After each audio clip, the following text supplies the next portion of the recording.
Terserah Tuhan saja mau kasih jodoh orang mana, asal jangan orang Israel.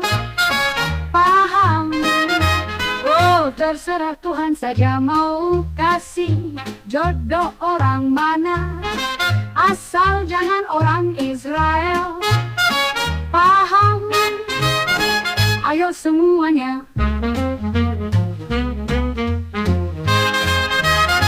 Terserah Tuhan saja mau kasih jodoh orang mana, asal jangan orang Israel.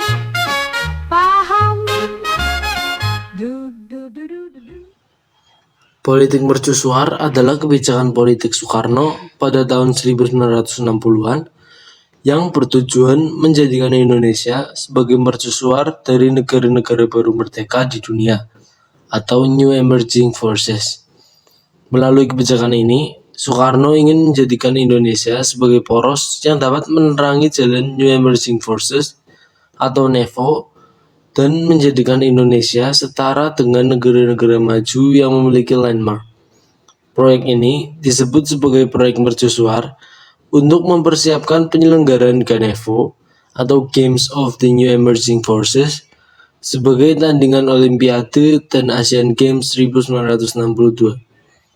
Mimpi Soekarno pun terwujud dengan berdirinya berbagai bangunan-bangunan mega yang syarat akan romantisme revolusi Indonesia, seperti Monas, Kompleks Asian Games di Senayan, dan lainnya.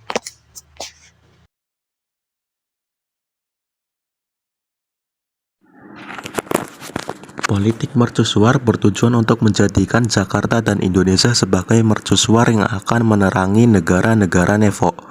Politik mercusuar juga menjadi jembatan untuk mengemukakan gagasan penggalangan kekuatan dari negara-negara yang baru merdeka, negara yang masih memperjuangkan kemerdekaan, negara-negara sosialis, dan negara-negara berkembang yang tergabung di dalam NEVO.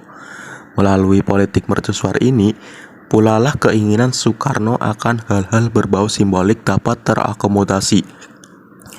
Ketika ia berambisi untuk menjadi pemimpin NEVO, maka kebutuhan untuk dihargai dapat terpenuhi dengan munculnya Indonesia sebagai kekuatan yang disegani di kawasan dunia panggung internasional.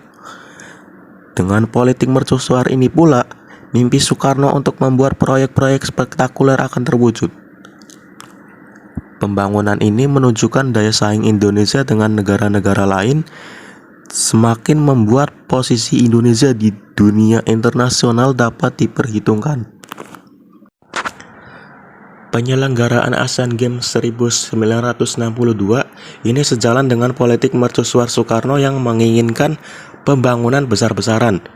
Untuk mempersiapkan turnamen tersebut, dibangun beberapa fasilitas penunjang yang cukup penting seperti pembangunan Hotel Indonesia, pelebaran Jalan Tamrin, dan Jalan Sudirman, pembangunan Jembatan Semanggi, pembangunan Kompleks Istana Olahraga atau Istora Senayan, termasuk Stadion Gelora Bung Karno. Soekarno menganggap bahwa bangunan-bangunan tersebut merupakan esensi dari kepercayaan diri dan kebanggaan sebuah bangsa. Ia menganggap pembangunan tersebut adalah sebuah kebutuhan untuk membuat kagum bangsa-bangsa lain terhadap Indonesia. Salah satu bangunan atau lebih tepatnya fasilitas yang layak dijadikan sebagai simbol mewakili hasrat politik mercusuar Soekarno adalah Stadion Utama Gelora Bung Karno. Selain menggunakan namanya sendiri, Soekarno juga memiliki peran yang sangat penting dalam pembangunan stadion ini.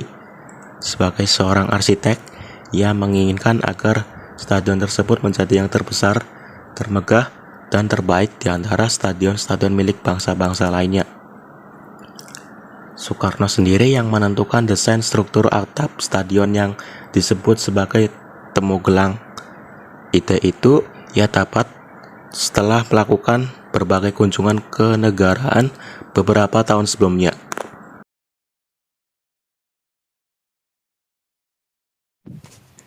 Penyebab kegagalan politik mercusuar di Indonesia. Penyebab kegagalan politik mercusuar di Indonesia terutama disebabkan oleh 1. Masalah ekonomi. Pembiayaan besar-besaran proyek ambisius seperti pembangunan Gelora Bung Karno dan penyelenggaraan ASEAN Games 1962 menguras anggaran negara yang terbatas. 2. Keterbatasan sumber daya, infrastruktur, dan teknologi yang masih rendah menyebabkan ketergantungan pada bantuan luar negeri, terutama Uni Soviet, yang mengakibatkan beban utang. 3. Krisis politik dan keamanan. Konflik internal dan ketegangan dengan negara tetangga seperti Malaysia menyedot banyak anggaran dan mengganggu stabilitas. 4. Tidak berfokus pada kesejahteraan rakyat. Prioritas pada proyek prestisius ini mengakibatkan kebutuhan dasar masyarakat seperti pangan, pendidikan, dan kesehatan. Kombinasi faktor ini menyebabkan ekonomi melemah dan berujung pada ketidakstabilan politik yang membuat politik mercusuar tidak berkelanjutan.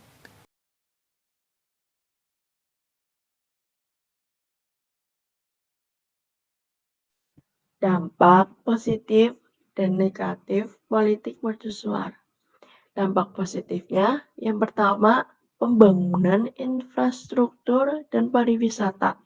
Salah satu dampak positif dari politik mercusuar adalah pengembangan infrastruktur yang mendukung pariwisata.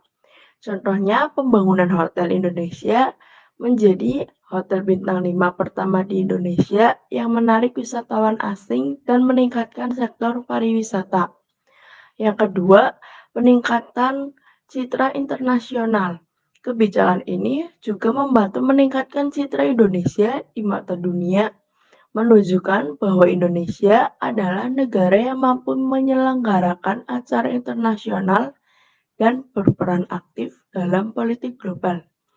Yang ketiga, mobilisasi sumber daya. Politik mercusuar mendorong mobilisasi sumber daya untuk proyek-proyek besar yang dapat meningkatkan kapasitas ekonomi dan sosial negara dalam jangka panjang. Selanjutnya, dampak negatif. Yang pertama, beban ekonomi. Salah satu dampak negatif yang signifikan adalah meningkatkannya beban anggaran negara. Pembangunan besar-besaran yang dilakukan tanpa diimbangi dengan pendapatan yang mampu menyebabkan krisis ekonomi. Yang kedua, inflasi dan utang negara. Kebijakan ini juga berkontribusi pada inflasi yang tinggi dan peningkatan utang negara. Banyak proyek yang dibiayai dengan utang yang pada akhirnya mengurangi kondisi ekonomi. Yang ketiga, ketimpangan sosial. Sumber daya yang dialokasikan untuk proyek-proyek mercusuar seringkali mengabaikan kebutuhan dasar masyarakat, menyebabkan ketimpangan sosial dan kesulitan ekonomi bagi sebagian besar rakyat.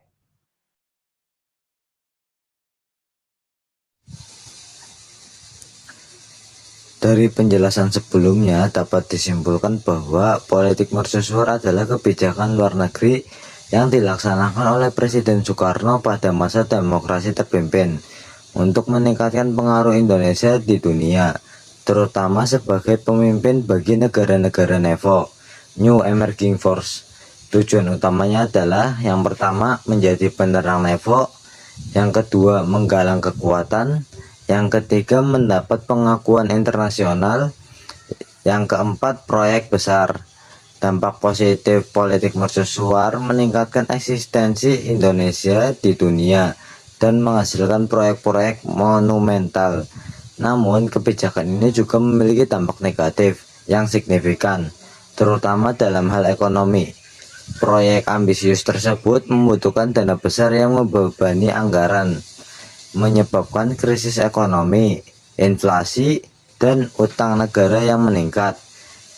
Penyebab kegagalan politik mercusuar gagal karena yang pertama masalah ekonomi, kedua, keterbatasan sumber daya, ketiga, krisis politik dan keamanan, keempat, pengabaian kesejahteraan rakyat. Gabungan faktor-faktor ini menyebabkan ekonomi melemah, ketidakstabilan politik, dan akhirnya kegagalan politik mercusuar.